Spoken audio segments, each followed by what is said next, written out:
Okay, so when you arm or disarm the alarm, indicators flash along with your side marker lights flashing as well.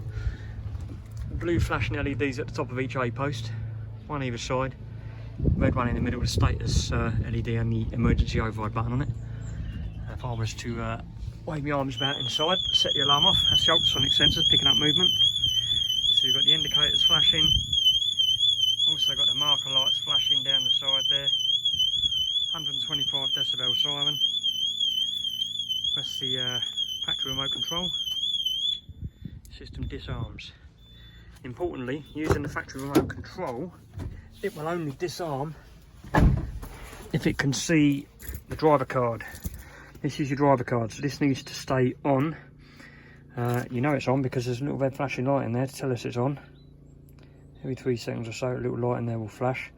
And basically, the alarm needs to see a signal from the remote control and the signal from the ADR card to disarm. If it doesn't see the card, it won't disarm. So if somebody does clone your key or steal your key, they can unlock the vehicle, but they can't turn our alarm and immobiliser off.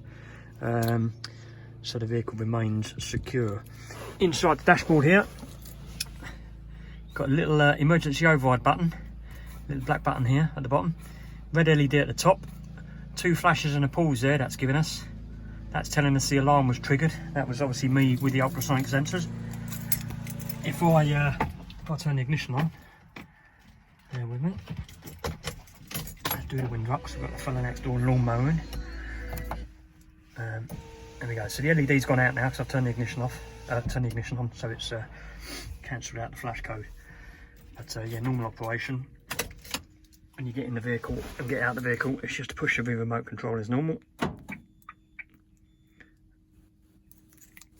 2 beeps for on, 1 beep for off. There we go. I'll do another little video assuming somebody's cloned the key and not got an ADR card. Let's do that next.